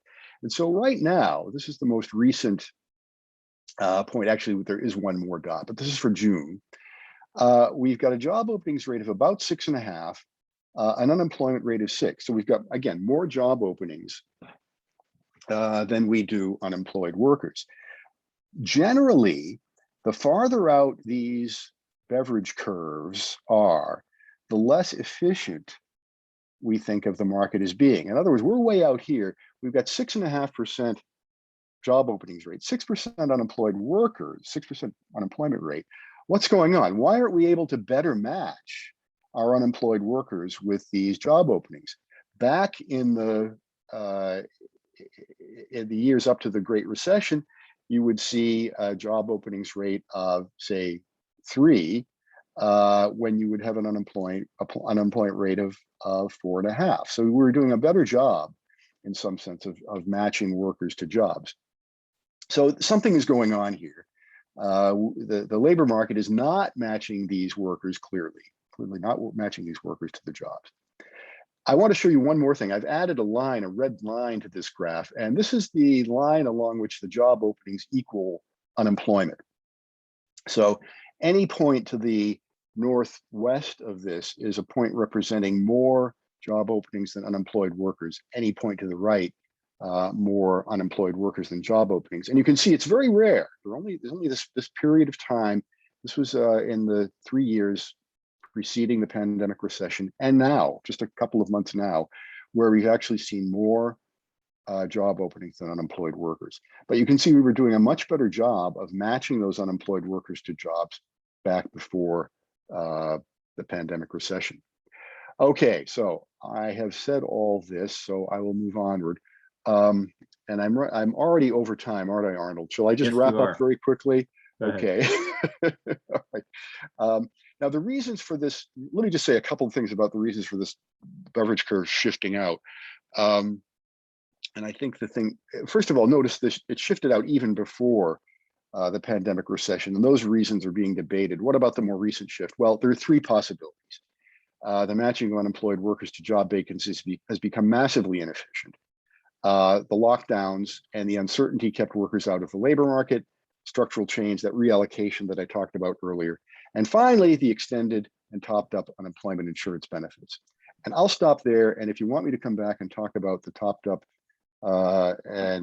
benefits and the effect that may have had on the labor market, I have not come up with evidence on my own, but I've read a fair number of papers and I can give you my summary of that. Thank you, Steve, Arnold, for letting me go a little over. No, that's okay. This is absolutely fascinating. I love the beverage curve. I thought maybe it had to do with drinks or alcohol or something, but obviously it's not. But I think what that shows, no Coke Pepsi taste test. I'm sorry. and I think one of your conclusions up there is pretty significant, that it was out of whack, beginning to get out of whack even before the pandemic. And certainly, Yes. even before the pandemic, we heard stories around Michigan and around the country of employers who could not find workers for the jobs they had. And at the end of the day, that's a skills mismatch. You know, they could not find, the kinds of people in the workforce to fill the jobs they needed. So that was happening even before the pandemic. And I think that that's an important point to keep in mind, as the pandemic has certainly exacerbated that, as it has exacerbated the move from let's just say hands-on work to work that can be done more, services, more done by robots, more done by remote workers. That's what the pandemic has also exacerbated. So that is a fascinating look. And I do think it's important, if you can go to that conclusion sheet for a second, the next one I think it was, or the one after that, yeah. The labor force has been shrinking, has become massively inefficient. It was already inefficient, we were told 18, 19 months ago. And so certainly this is all very interesting. Matt, or any of our attendees have anything they'd like to add? I just want to remind everybody that you could put questions in the chat, or I believe we can also unmute you if you raise your hand. I think the Q&A box is gone from this morning because we switched. We're just in the chat now. Yeah. So Steve, thank you again. Well, thank you. Fascinating information. If you could send those slides to us, we'd love to post them. Sure. Along with this. If you, stop screen sharing now. And I appreciate that. And I think we're going to move on to our next session, and that's going to be on mental health. And I know Drew Montry from MSUE, one of our partners in putting these workshops together, is with us. Drew, do you want to introduce Kia and Abigail? Yeah, I do. Thank you. Good afternoon, everyone. Like Arnold mentioned, I'm Drew Montry. I work in government and stakeholder relations for our College of Agriculture and Natural Resources, which includes MSU Extension and Ag Bio Research, and always enjoy partnering on these legislative staff trainings. So I'm happy to be with you. I know that this morning, a couple of you mentioned in your introductions that you were really interested in the topic of mental health. And so I think this next presentation and opportunity to ask some questions and share some comments will be really helpful. So we have two MSU Extension staff with us this afternoon. We have Kia Norrell H, who's from the southeast part of Michigan, but works statewide in community behavioral health, teaches mental health first aid and a variety of other programs. And Abigail Cudney, who's based here on campus, but also has a statewide presence. She's a health program instructor. I have had the privilege of taking training programs and courses offered by both of them. And I have to say they're tremendous. And I've learned a lot going through the mental health first aid curriculum. So I'm really happy to be able to turn it over to them to share their experience and expertise with you today. And then following, if you have any questions, very happy to open it up. And like Matt mentioned, take those in the chat, or if people have questions afterwards, we can raise hands. Great, thank you, Drew. Am I able to share my screen? I think you should be able to. Yep, Okay. you should be able to. Sorry. Wonderful. There we go.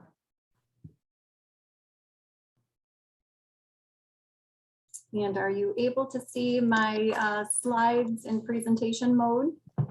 We can see that it's not in presentation mode. Okay, thank you. Yeah, about it. Looks great. Great, thank you.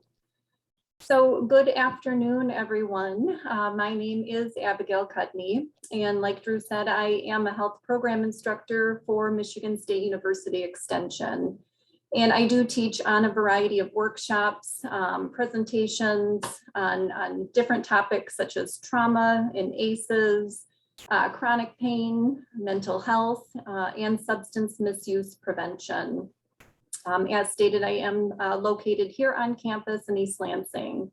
And I'm here with my colleague today, Kia Norell H., who was introduced as well. And between both Kia and I, we do cover a variety of programming. We are here today to share with you about a mental health program that is near and dear to us. Now, MSU Extension staff members, they provide many different programs on mental health and stress management all throughout the state. But today, in the amount of time that we do have, we want to highlight one specific program for you, and that is mental health first aid. And so it does sound like you are familiar with MSU Extension, and we always like to give just a brief background. MSU Extension helps people improve their lives by bringing the vast knowledge of resources of MSU directly to individuals in communities and businesses. We do have a presence in all 83 Michigan counties and offer programming and information in these 4 main areas as shown on the slide. So agriculture and agribusiness, community, food and environment, children and youth, including 4-H, and health and nutrition. And you'll notice the last 2 areas are bolded, as this is where Kia and I tend to focus our efforts. Kia's main program area is children and youth, and mine is health and nutrition. So mental health includes our emotional, our psychological, and social well-being. And it affects how we think and how we feel and how we act. It also determines how well we handle stress and how we relate to others. And so when we consider mental health in the US, the numbers are telling. Okay, so we know that 1 in 5 adults will experience a mental illness in any given year. 1 in 5 youth, the same. And we also know that the average delay in treatment, again, from that onset of symptoms to treatment, is 11 years. That's the average delay. And if you can imagine waiting 11 years for a physical symptom, right, to receive treatment. So that's pretty important to consider as we look at these statistics. As well as suicide is the 2nd leading cause of death among people ages 10 to 34. And so MSU Extension responded to these statistics by forming a team in July of 2017, of which Kia and I were a part. And the goal of this team really was to be responsive to those emerging mental health and substance use needs in Michigan communities through educational programming and facilitating relationships with critical community partners as we address this issue. One of the initiatives of this team that was developed was to implement mental health first aid, which is an educational certification program. And MSU Extension currently offers 3 versions of the training. So the adult training specifically is for adults assisting adults. The youth training is for adults who work with youth. And the teen program is a peer-to-peer training program. So what does this training teach participants?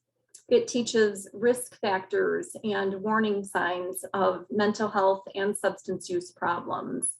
It offers information on some of the more common mental illnesses, depression and anxiety, as well as information on trauma and psychosis in substance use.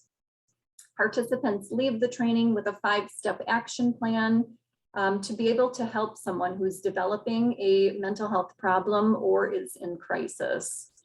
Another part of the training is really in identifying those professional, peer, and self-help resources for someone. Each mental health first aid training is co-taught by 2 certified instructors, and training and ongoing professional development is offered by the National Council for Mental Wellbeing. So during the pandemic, we were able to pivot from providing this training in person to a virtual format to continue to meet the needs of community partners and the increasing requests for this training. So instead of traveling out to communities, we're able to provide the full program seamlessly and held virtually through Zoom. So at this time, I'm going to hand it over to Pia Norell H to take us through the next few slides. So in thinking about mental health first aid, you may wonder, where does it fall on this spectrum? It's not a prevention program, nor is it a treatment program, but it falls in the center as an early intervention program. If you think about first aid or CPR, those are techniques that we learn to help individuals who may be having a medical crisis or a medical condition. So mental health first aid falls in that center section of early intervention, where mental health first aiders can assist individuals who may be having a mental health crisis. And those signs might not be as apparent or clear as someone possibly having a heart attack or maybe who broke their arm. But that's why it's important to have these skills.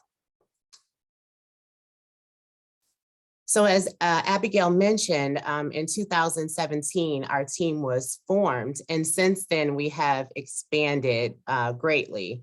We have trained probably more than 1,000 people within Extension, which we're very proud of, and that is in the adult and the youth program. And we have worked with a variety of large partners within the community to train individuals as well. So some of those partners include Nuevo RISA, DTE, Michigan Libraries, and Barton Mallow Construction Company. So those are some of our community partners that we have worked with to train their staff members. So as we think about how we've been able to impact our staff and community, we have some data to share with you from our programs. So if you see this, this slide, it gives you some outcomes that we have collected of participants' responses. So this is for the adult program. And again, we're very proud of these statistics because these are pretty high, as participants have reported, that they now feel more equipped to be able to help someone in a mental health crisis. They're more confident in having difficult conversations to assess if someone is having a mental health challenge, and then they're better able to connect them with mental health professionals within the community. And as you'll see in our youth responses, there's similar statistics as to, data responses as to what the participants are saying and how they feel better equipped to be able to support people within their school districts, within their communities, and how they are more confident in having these difficult conversations. And we'll share some very specific responses in the next couple of slides. So this, hopefully you can read this font, is a quote, a direct quote from a participant who was a part of our youth mental health first aid training some months ago. So if you can read it, great. If not, I'll sum it up for you. They were just at home, just relaxing, and a neighbor, I believe, was on the porch or outside, and now was experiencing a crisis situation and was saying, I think they mentioned specifically, I'm going to kill myself. So this individual that was a part of our training and also a staff member with MSU Extension really went into action. They remembered and they recalled the skill set that they learned within training, and they remembered ALGE, which is our acronym for our action plan that represents the steps to take when you are involved in interacting with someone who may be in a mental health crisis. They may not have remembered every single step, but they remembered ALGE, which is kind of catchy, and that's what it's meant to be. So they were able to look up those steps and go into action to help this person that was having a huge crisis at the time. So we wanted to share this with you just again to focus on the impact of this program, whether it's the youth version, the adult version, and now we have the teen version as well. So in the end, they were able to support this person and help them connect to additional professional help. And as we prepare to close our presentation, we're going to move into the last participant feedback statement that we have received. We've received several over the years, but these two were pretty intense in showing the impact that we have had on participants. Now, this one is very specific and very dear to our hearts in knowing that this is a staff member. This is someone that we know. This is someone that we work with often, but she took the initiative to share this with us so that we can then have this information. And again, I'm not going to read it, but hopefully you are able to read it and knowing that this work is so important. And because of the training that we have been able to offer, this individual still has their husband with them because they were able to take action and to utilize the ALGE action plan to support their spouse in a difficult time. Again, just remembering when you have CPR, when you have medical first aid, you see those signs very clearly. You see when someone's having a difficult breathing or if they injure themselves. Mental health challenges may not always be so apparent and so obvious. So that's why these skills are critical to have when there are crisis situations. And we are going to end at this point in just sharing these two additional websites that can give you more information about our mental health first aid team and also additional remote learning options that we wanted to share with you. As Abigail mentioned, this is just one of many programs and trainings that we offer. Since I am a 4-H educator, I focus on all of health, so physical and mental health, and we have programs for youth in these areas as well. And our newest program is teen mental health first aid. So ensuring that not just the adults that we work with have this information, but teens in the 10th and 11th grade do too, because we know that mental health challenges are starting at an earlier and earlier age. So we hope that this has been informative for you and that you can visit these two websites or contact us directly via our email addresses that are listed here. So thank you for this time. Thank you very much, Abigail and Keo. Really appreciate that presentation and your work in this area. I will mention that I know there are some legislators who have gone through mental health first aid training that Extension has offered. And we also have legislators who we've had conversations with who are interested in legislation as it relates to mental health first aid. So appreciate your work here. And I think we'll open it up now to see if there are any questions from anyone who's joining us. As it was mentioned previously, you can type questions in the chat, or you should also be able to unmute yourself, either raise your hand or unmute yourself to be able to ask a question.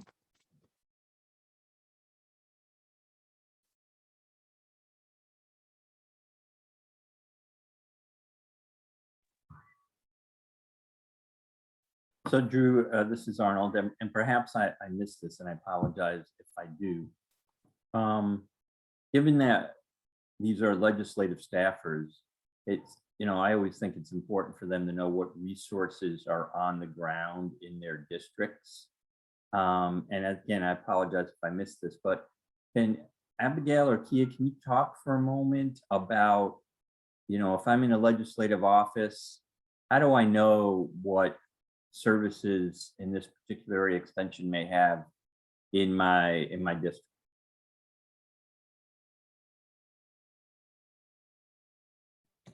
Had to find the unmute button. I would start by saying, as Drew mentioned, both Abigail and I work statewide, so there may not be a program specifically in your district, but prior to the pandemic, we traveled often. We were probably on the road almost every week conducting trainings. We are gradually getting back into face-to-face training options, but we do have the virtual option as well. So if a district was interested in a virtual training, we can do that right away. And if there was an interest in a face-to-face training, we could travel to be able to facilitate that training in the near future.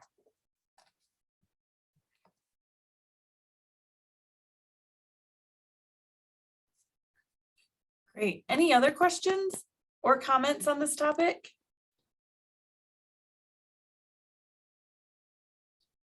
If not, Arnold, do you want to? I have a quick question. Sorry. So I have a constituent that, she's got a child that's in a mental, state, and she's trying to find a spot for him, a treatment spot, a bed or something. Is there like a one-stop shop that we can refer to that I can say, hey, call this number and they'll tell you the availability of this or that? Because apparently there's a lack of spots for children. And, I'm having a tough time trying to help her, because I've been getting nowhere with the standard agencies.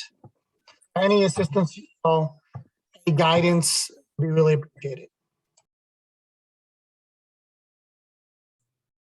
I wish there was that one stop, right? I wish there was that number to be able to directly access, those open and available services. And I think that we are getting there with the development of the 988 number, which will be just that, but that is not due out until I think that's nationally. It won't be ready until next year, the 988 number. I would encourage you to encourage this family to not give up, right? And it sounds like you have utilized some of those community agencies. I can certainly put in the chat some additional clearinghouse numbers. They might not be fully comprehensive, but again, it'll be another avenue to be able to try. So I'm happy to do that. Thank you so much. It Thank just you. added a website that we created. It talks about managing difficult conversations, but it also has a resource page component and is separated by districts. So I don't know if there are any facilities that like long-term facilities listed there, but that might be a helpful starting point to identify something that is local in your district.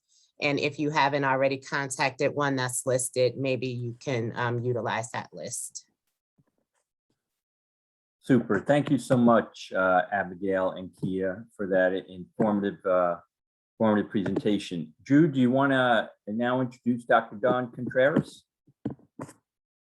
Yes, so yeah, I agree. Thank you for that presentation. And we'll move on now to a topic that we are hearing so much about, vaccination. And I'm happy to have Dawn Contreras with us, also from MSU Extension, a senior extension specialist. She works in the Health and Nutrition Institute and has had a tremendous career in public health and a lot of partnership with the state of Michigan, including partnering with the Michigan Department of Health and Human Services.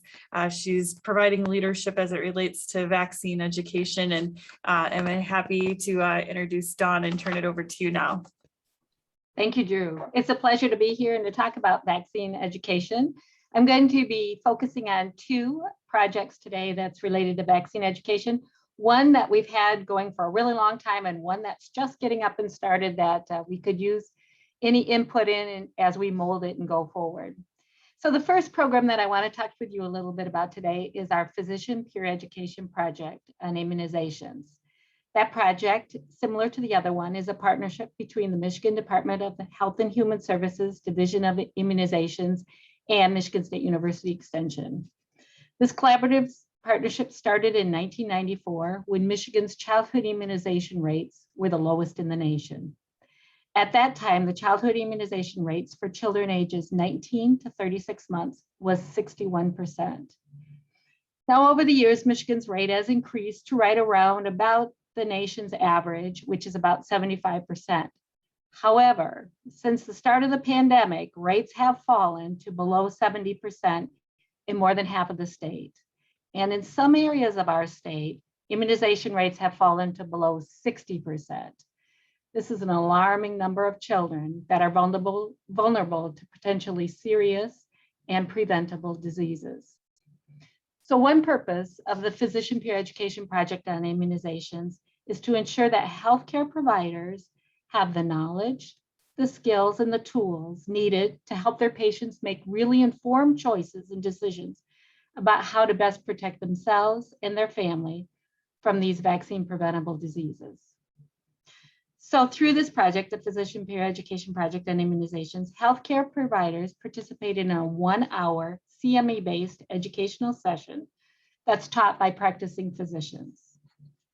Now, traditionally, our educational classes were delivered through in-person classes taught at places like grand rounds, medical conferences, and other large gatherings of healthcare providers. But since the pandemic, as in most programs, the educational sessions transitioned over to virtual webinars taught via Zoom technology. And they've been very popular.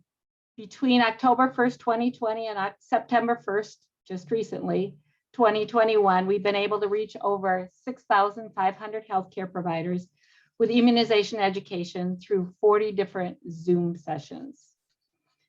So the Zoom sessions were taught using modules developed by immunization experts at the Michigan Department of Health and Human Services. And they're presented by their peers. It's a cohort of about 10 physicians that are located across the state of Michigan.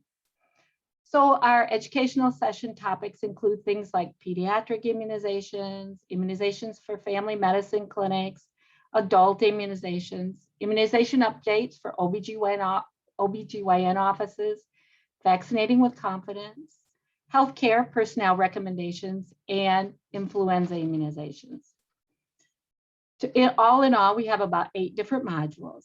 So each module covers information related to the current rate of immunizations, CDC recommended schedules, strategies for improving immunization rates like assessing and administrating appropriately needed vaccinations, and having adequate vaccine supply, as well as methods for communicating with patients about immunizations.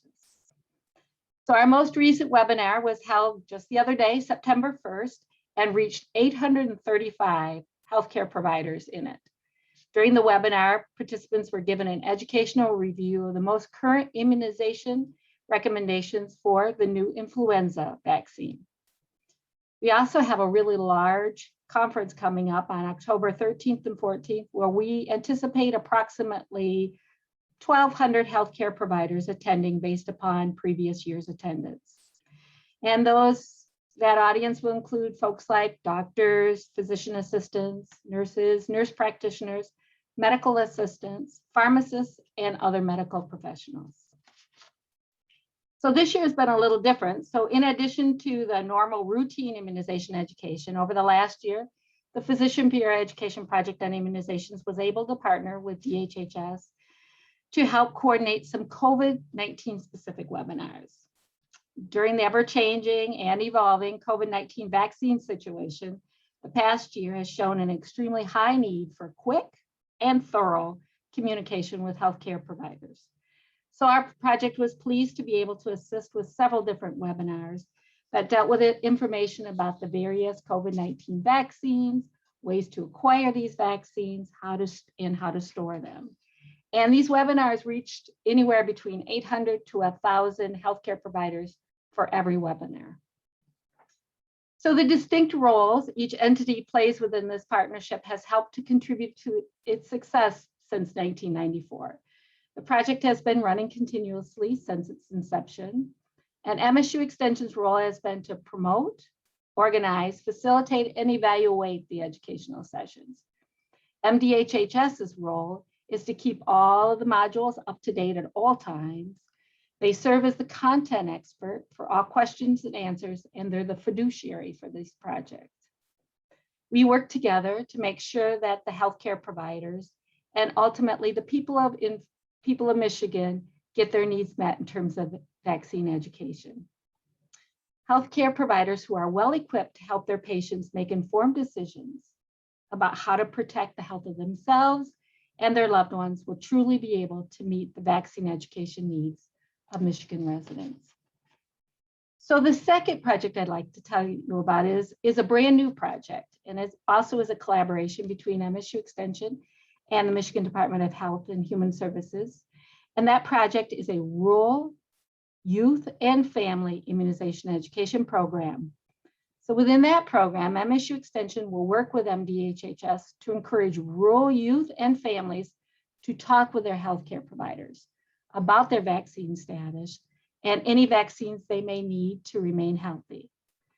This could be done by encouraging such activities as getting caught up on their well child visits or having sports physicals or their annual physicals as an adult. So specific strategies in this new initiative are, first of all, to form a team of 14 to 28 youth ambassadors across the state. And those youth ambassadors are going to learn how they, their family, and their friends can engage with medical experts to make informed decisions about the role vaccines can play in their health. Those youth ambassadors are going to explore the science, the practice, and the dialogue around immunizations that's been so prevalent recently, and gain skills on how to use that information when making health-related decisions about themselves. Within this particular strategy, youth development program instructors are going to support and guide these children, these youth, in their exploration. So this might include things like engaging the youth ambassadors in various in-depth learning activities, like possibly a special interest 4-H health club, or maybe a summer youth health science camp, or possibly a virtual health webinar series. Additionally, the strategy is going to maximize opportunities for public messaging, things like interviewing medical professionals and sharing the knowledge that they learn and the skills with others through things like public presentations, video production, blogging, and use of social media. To accomplish this strategy, youth will connect with appropriate partners, of course, like local health departments, schools, and other nonprofits And they're also going to partner with Michigan Learning Channel through the Detroit Public Television to create and disseminate public broadcast messages that are developed by youth for youth about informed decision-making for their best health.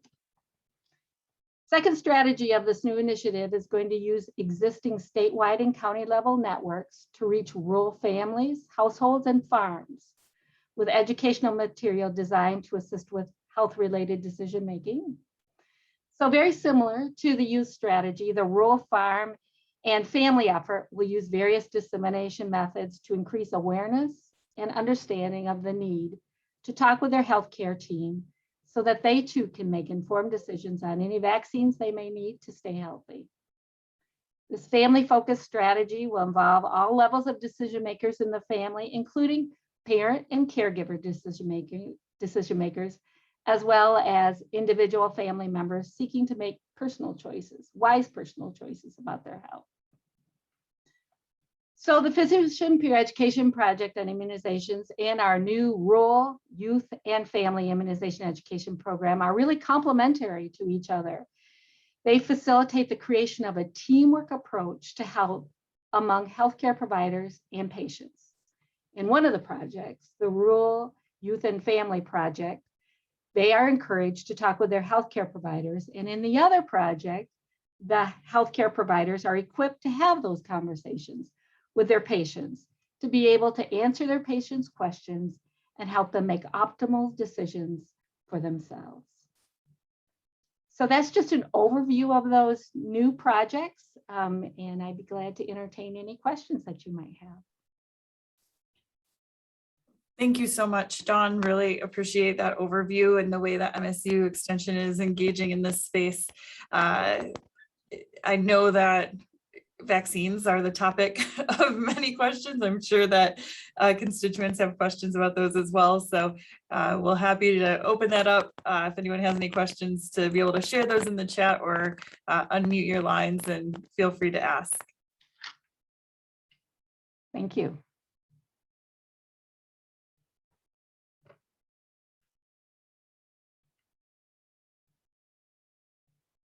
I think our speakers must be covering these topics very well, sharing resources. Arnold, I'll turn it over to you. Well, thanks, Drew, and thank you, Dawn, and again, Nakia and Abigail for taking time to discuss these important issues that are going to be ongoing. And I know that MSU Extension is working very hard, both on campus and in your local communities to bring you services that are pertinent to the needs of your constituents. So do stay in touch with them. And our last presenter is someone I've known for quite a while, Joe Borgstrom, who's the principal at Place and Main Advisors. Joe works in the areas of downtown redevelopment, community and economic development. He is, as I said, the principal in the firm Place and Main Advisors. But he was formerly the director of downtown and community services at MISTA, the State Housing Development Authority, which included the national award-winning Michigan Main Street program, and he was a founding member of the community assistance team and served as its director at MISTA and MEDC. And I had the pleasure of working with Joe for several years when I was with the Michigan Municipal League, as we ventured into downtown and community redevelopment in the 21st century and into the areas of place-based initiatives and placemaking. So Joe, welcome. What's going on with downtown revitalization in light of the pandemic and some of the workforce information we heard from Steve Woodbury? It has been pretty busy. I'm not sure if you've heard. Arnold, thank you. I appreciate the opportunity to speak with the group today. And I also appreciate Arnold looking out and making sure that we had a token Wolverine on the panel today as part of the group. As Arnold introduced me, my name is Joe Borgstrom. I'm a principal with the firm of Place and Main Advisors. We're based in East Lansing. As Arnold mentioned, my background is in working with downtowns and communities all over the state for a majority of my career. In the last 5 years, my wife, who is my business partner, She and I launched Place Domain Advisors back in 2015, 2016. And we really bill our firm as being a place-driven economic development firm. And we also specialize in destination storytelling. And we've had the good fortune in the last 6 years of working all over the country. We've been working in places like not only Michigan, we do quite a bit of work in Michigan, but we do work in, we've done work in Wisconsin, we've done work in Alabama and Arkansas and Mississippi and Florida, and we've been had good opportunity to work in a lot of different states. And we're seeing a lot of the same issues all over the country. And I have no formal presentation today. I've got a handful of bullet points I wanted to share with you, and some of the challenges, some of the good things that we've seen, and some of the opportunities I think we have for helping communities going forward, both downtowns and some of those existing retail footprints. So first of all, the one thing I want to start with is the thing that we're seeing in communities and downtowns in particular, and we saw this prior to the pandemic, and then we've seen it now exacerbated since the pandemic, and that's been the housing crunch. The lack of available housing, attainable housing to folks has been incredibly important. We see a lot of opportunity for that in downtowns. When we work with communities, as a matter of fact, I was just in working with Texas this past year, and yesterday was meeting with one of the regional economic development corporations there, and we talked about, why isn't their downtown? This was Corpus Christi. Why doesn't downtown Corpus Christi more lively? Why doesn't it have a Starbucks? Why doesn't it have these types of things? We wonder about that with some of our other communities. And what the real issue is in a lot of the economics being driven by these business decisions is the simple phrase we use. It's retail follows rooftops. So this idea that we've got to have more housing in our downtown, near downtown areas. And it turns out, again, no matter where you go, whether it's urban, whether it's rural, whether it's in Michigan in the Midwest, or it's down south or out west in the East, we still see this housing crunch, this need to add more housing units to our communities. And so with those, we have seen, obviously, during the pandemic, the skyrocketing construction costs. If you're not familiar, at one point, lumber was about 200% higher than it normally was in the dead of the pandemic. Now we're starting to see some of those numbers creep back into reality. But what was happening was already kind of marginal and thin projects for redevelopment of historic properties or downtown properties, or even just straight up neighborhoods and subdivisions. Those costs were being pushed way higher than normal, and so the cost of housing was getting more expensive. The cost of new housing was getting more expensive, as I'm sure all of your constituents have experienced. So the new housing costs were skyrocketing, and what that was doing is putting more pressure on the existing housing market. And in addition to those costs, were the slowdown in the inability to get some of that product, the slowdown in construction altogether. So that put a tremendous amount of force on the existing residential models. And so we're starting to see those prices increase. So now we're starting to see some of that kind of even out a little bit, start to come back to normal, but we're still not quite there yet. So that's been those construction costs, and those housing crunches have been some of the most pressing needs. Some of the things that we're going to see, we think, in the next 12 to 24 months and probably going forward. One of the things that was a phrase I had heard during the pandemic was, this pandemic has taken 10 years of innovation and squished it into about a year. And so, the fact that we're even doing this via Zoom, and, webinars were not much of a thing prior to this, but now it's a way of life. We're seeing the same thing happen within office spaces. So some of the national industrial development magazines and corporate real estate magazines, they're predicting as much as 25% of the workforce may not ever return to their offices. So when you've got downtowns and commercial centers with these huge office complexes, when you realize that potentially 25% of those workforce, that workforce will not be coming back to that office, we're going to see a glut of office space, and we're already starting to see some of that in some of those issues. So we'll need to start thinking about ideas of converting that office space into residential. And I know that there's been some ideas that have been floated out there at the federal level. Any and all ideas around creating more incentive to be able to convert those spaces is going to probably be the best thing, because helping to reinvest into our existing footprints, whether those are downtowns or suburban retrofits, this idea of helping to create these quality spaces. Because the other factor in this, when we talk about that 25% of the workforce that may not be coming back to the offices, that 25% has to live somewhere else, or is going to live somewhere else. And so we have the opportunity, whether it's Detroit or Lansing or northern Michigan or many of our rural areas, we have the opportunity to compete for talent now, very much on a one-on-one basis versus just going after companies. So we really kind of see this idea around placemaking that started 10 years ago about creating quality places that people want to live. That is really starting to bear fruit now, because as we start to see this level of competition, we know our communities already need to be great places. So tying that in with the housing, tying that into having quality community places is important. And again, the idea around, the other thing that we're seeing with small businesses, obviously, is a lack of workforce. I know some of that was touched on earlier, so I don't want to rehash that. But we're seeing this crunch in terms of all these sectors, and they're all coming together in our downtowns and in our communities. I will say a couple of things I wanted to make sure I pointed out as I thought were really good for downtowns and communities that the legislature did do this last year, which I thought was fantastic, was the reinstatement of the historic tax credit. I think that that's a great start to get that back on the books. I would love to see it expanded going forward. The original pot of 5 million, I don't think is quite big enough. It's going to probably need to be more than that. When you look at the national landscape of the development community, the historic tax credits across the country in the various states, you're looking at, even Arkansas, as you get an example, Arkansas has a tendency to get picked on. They've got a pot of 15 million for historic tax credit projects, and tax credits are a much easier tool to use when working out real estate financing. And so I happen to be a fan of tax credits because they're a lot easier to kind of figure out for small developers. The other thing I want to make sure I point out was the enactment of the entertainment districts. I thought this was a really good opportunity, and allowed folks to be outside, to promote, alcohol in these venues, to be a little bit more mobile, to open up our communities to be more walkable.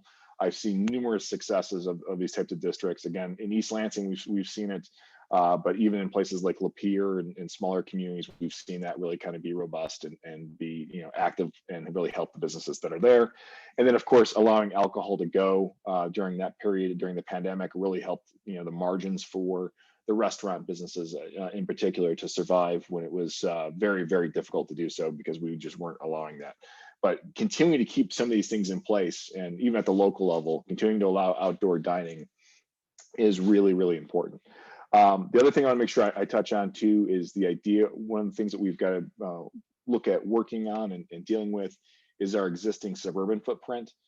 So not only do we have traditional neighborhoods and traditional downtowns, but we also have these first ring suburbs that have shopping malls and strip malls and these types of things.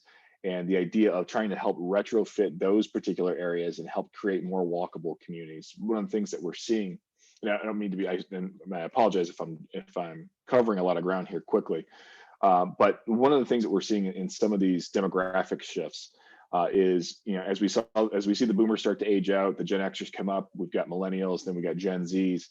One of the things that we're seeing with the millennials and Gen Zs, these are generations that are now bigger than the boomers. And their market preferences are more for walkability. So we need to make sure that if we're going to continue we've been treading water as a state in terms of population loss.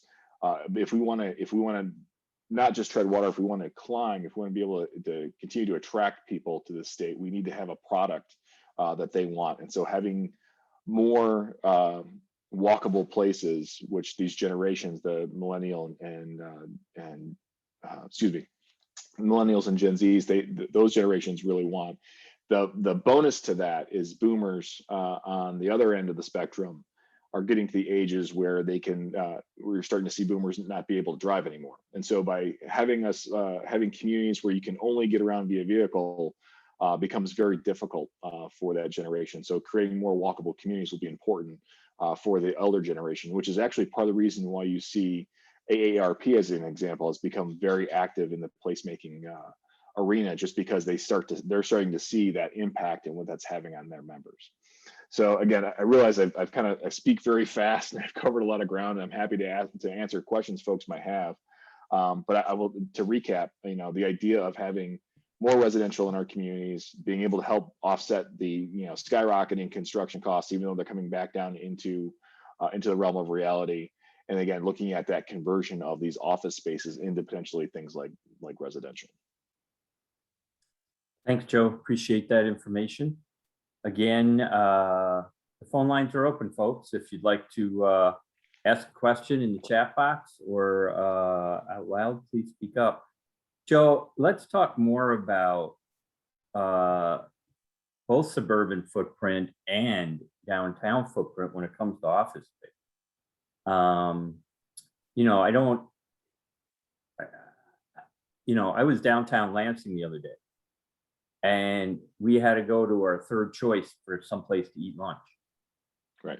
Clearly, in a community like downtown Lansing, which relies heavily on state employees and also the law firms and other firms that are downtown, a different day seems to be coming. Now, I'm not saying that some of those folks aren't eventually coming back, but the hybrid model of work, I think, is something that's here to stay. What's your advice these days to local developers, planners, and the like when it comes to these spaces? Are we looking at more live workspaces? You know, for instance, my daughter works for a marketing firm in Philadelphia who is literally advertising apartments these days with dedicated office space. What do you see there? Yeah, I think definitely we're going to see more of that. I think one of the things that happened in this last year and a half is people, and more importantly, businesses understand that they don't necessarily have to have their people under the same roof in order to get work done. I think we're seeing a little bit of pushback right now in some of the traditional larger firms. They want a lot of their people back, but I think what we're seeing is a fundamental shift in terms of whether or not people want to go back.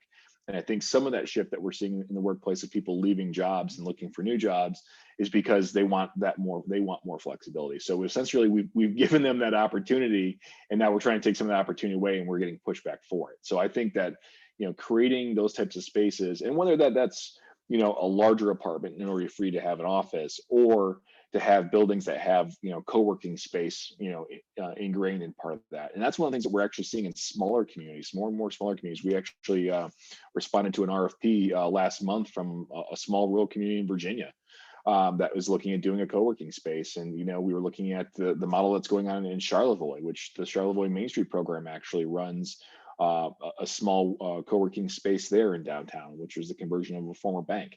So we're starting to see kind of more of that third place where it's not fully office, but it's not, you know, going into the big corporate center either. So it's this idea of creating, you know, something that's a little bit more local that allows folks to live somewhere else. Yeah. But it may be something that's rented, not necessarily leased by the big corporation.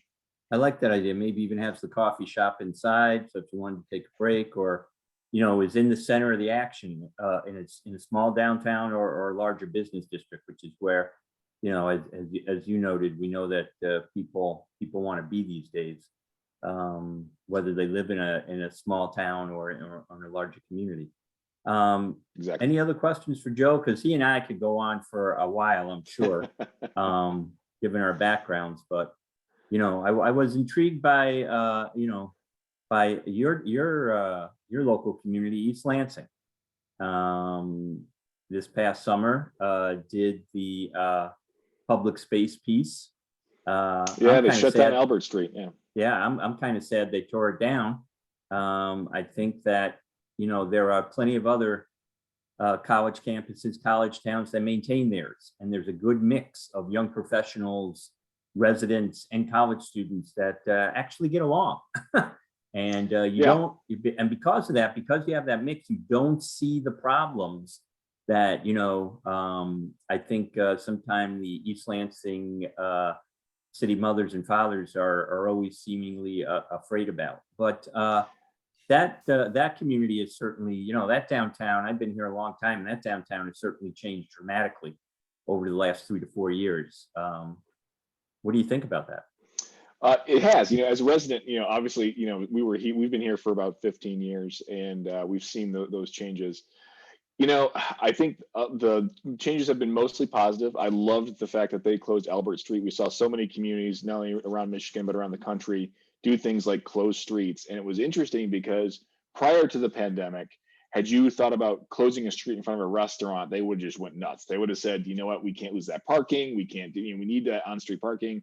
All of a sudden, people started figuring out the economics. So the economics are that if you've got a parking space that's, say, 10 feet wide, you put a 4-top on there, or you're able to put 2 4-tops in that space, you're generating revenue now off of potentially 8 people versus, you know, 1 car.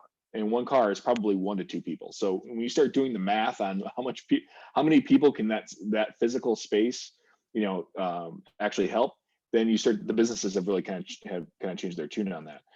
In East Lansing's case, I think there's been, and I don't want to get too far in the weeds specifically in East Lansing, because I know I have the burden of knowledge in a lot of ways in talking about some of this stuff. But I think, when you talk about some of those things that the city leaders are concerned about, it's the 2 a.m. calls, and that's the feedback that we've heard is that, listen, from 10 a.m. until midnight, it's a great space and everybody's having a great time.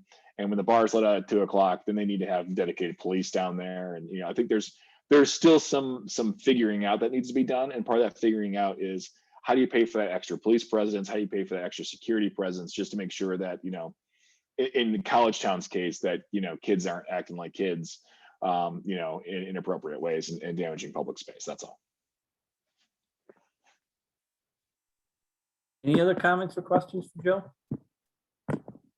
It seems like this is an area of a lot of policy churn. We have new names for targeting downtown areas. We have various kinds of tax credits and business development incentives, and you need a whole profession to kind of go through all the tools that are available. Is there a sense in the area that we've figured out what works now, or is there a sense that we're sort of just repeating the same kinds of ideas over time? Well, I think there's two schools of thought, and this is where I think we're kind of in that in between. And this, I think, happened a lot during the previous administration, which was the elimination of tax credits. So there's two sides. There's one that's ease for developers, and then there's good public stewards of money. And so when you look at state incentives in particular, when the tax credit model is a flat percentage. So when we're doing work in, say, Mississippi and in Texas and in other places where there's the 25% federal tax credit, historic tax credit, and a 25% state tax credit that are stackable, that's easy to do the math. When you're looking at $1 million renovation, you've got $500,000 in tax credits that you can count on as you do that. In Michigan, now that we've got that tax credit, it makes it a little bit easier, even though it's a smaller pot. The way Michigan worked when we went to the CRP fund, as an example, was they said, all right, we're not going to limit it to 25%, but we're not going to guarantee that 25% either. So they said, put together your pro forma. Let's take a look at how those numbers work. And then we'll use some of that CRP as, say, like financial spackle, for lack of a better term, that if there is a gap, that we can cover that gap. So that allowed more flexibility and in a lot of ways helped make more deals happen. But the hard part about that is it takes a long time for the development community to figure out that process. So the simpler you can make the process, the simpler it is for the development community to use it, and the simpler it is, they can essentially figure out how to, to make money doing that. So I think that's been part of the challenge for the last, 5-6 years as CRP has come online. I think it's been a very valuable program and it's done a lot of good. But the challenge, the two philosophies is, with the tax credit, it's easy, it's easy to figure out, it's easy to use. Versus CRP, which is, could mean more money for a project, but there's a lot more questions and there's a lot more doubt in the process than there would be than with a straight tax credit. So, and to me, I think we're in that process of trying to figure out which one's better, or do we need both? And frankly, when we look at some of these costs that we have for construction based on rental rates, that gap is getting pretty wide. So it may be a kitchen sink type of a situation. Well, there's no doubt that developers would tell you we need it all. So they always say that. Yes, they do. Any other thoughts or questions for Joe? If not, thank you, sir. Always a pleasure to see you. Thank you. And Same share your knowledge with us. Thank you. Matt, Appreciate it. anything before we close it out? Thanks to everyone for sticking with us for the full day. We hope that you remember to join us on Tuesday at noon for the census panel that we'll also be having. And we'll have PowerPoints and whatever other information is supplied by the panelists on our website at ipser.msu.edu. Right, you'll get an email from Cindy Kyle of our staff next week, providing you with links and those documents. And as Matt noted, I want to thank you also for sticking with us. Thank you to our presenters and our collaborators at MSU Extension and the Office of Government Affairs, and to staff like Cindy Kyle and others who help make this possible.